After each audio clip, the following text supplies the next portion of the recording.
my very best. If you are out there and you want to share this segment with people, I will try to get it cut up for you as fast as possible as a clip. But this is what we need to say.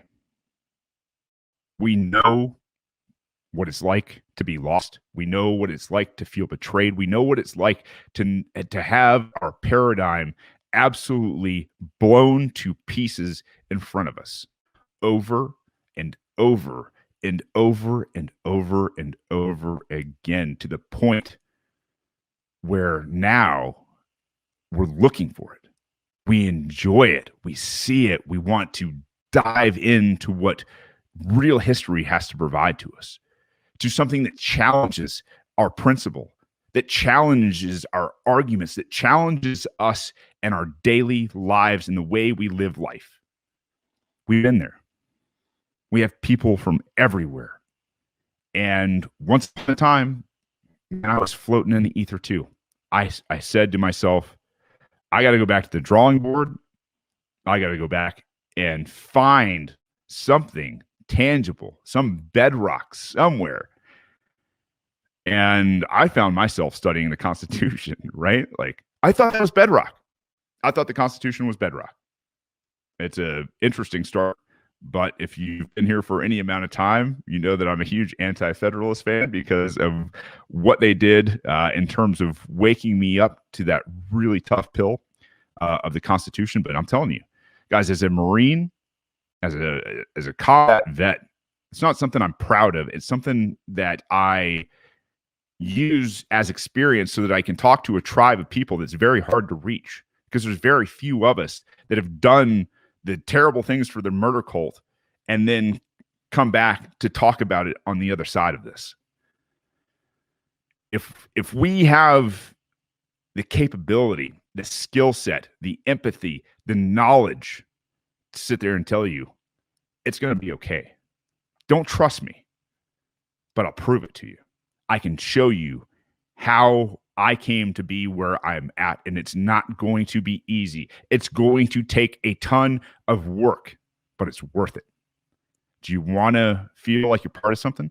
Do you want to feel the love for your countrymen that you once felt? Do you want to fight for justice, for consent, for liberty, for peace, for your rights, for your property, for your conscience, for your ability to speak, to preserve your life, for your privacy?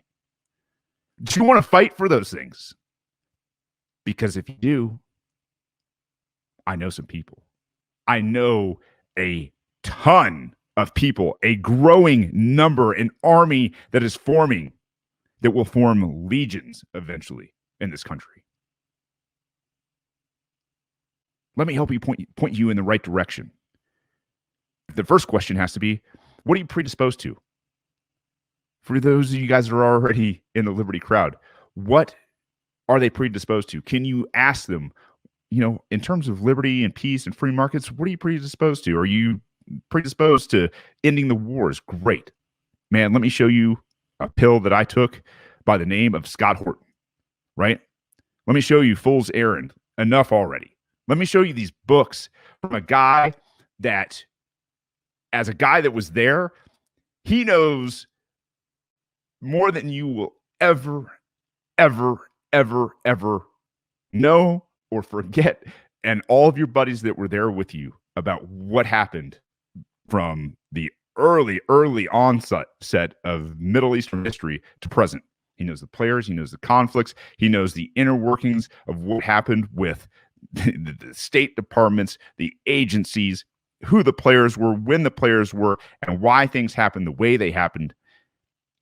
And I'm telling you, it is a first pill that you'll sit there and go, yeah, maybe I had a feeling.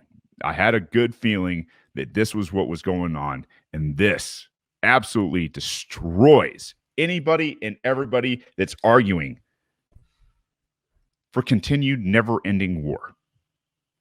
So that's one of them. One of the next ones that I will tell you guys about, and I've already talked about it, is if you're a constitutionalist, if you're talking to like Team Red out there, right? Team Trump, Man, the anti-federalists. Anti-federalists go out and absolutely destroy the Constitution, right? If this is one of those, this is a very hard one for Republicans. It's a very easy one for Democrats. If Democrats can talk about, or if you can talk to people who are liberals or Democrats that are liberty-minded, who might have inkling, that desire to learn about the anti-federalists, a really, really good chance of making an impact so that they can have this argument, and they're making the argument in front of everybody as well, right? There's one that's a little obscure for a lot of people. It's the invention of air, and it discusses through story the understanding of intellectual property. This is going to be a hard one for a lot of people in entrepreneurial roles, right? It's going to be very easy for other people who wish that they could do things that weren't protected by the state, right? Where they take something that's a great piece of technology and they modify it or whatever it is without having to worry about being sued or harassed or anything else out there by the state. And it happens all the time. Countries do this ad nauseum. They take IP and they crush people and they buy it out and they do all sorts of horrible things to people and they use it as control over populations. Great piece in terms of intellectual property that some people will be very interested in.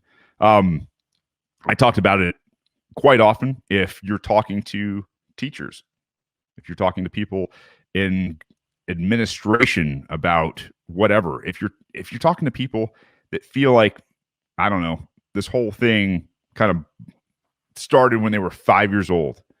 John Taylor Gatto, Weapons of Mass Destruction, anything John Taylor Gatto, for that matter.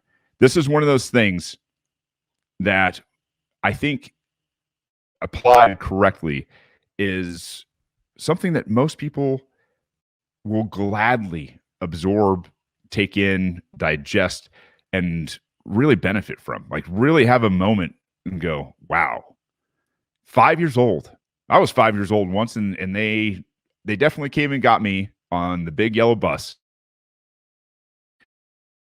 Sometimes a short yellow bus. But at any rate, they came and got me and took me off to a class and told me what I could and couldn't do. And they did that for 13 plus years.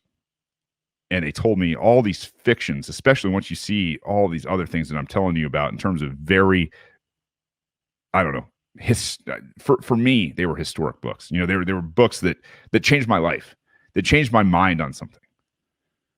Weapons of Mass Destruction is one of those that I think across the board is going to hit people that are doubting the system in a very positive fashion about the critical error this country made in trusting the murder cult with indoctrination camps for youth. Crazy. So definitely would recommend that if you're floating around in the ether.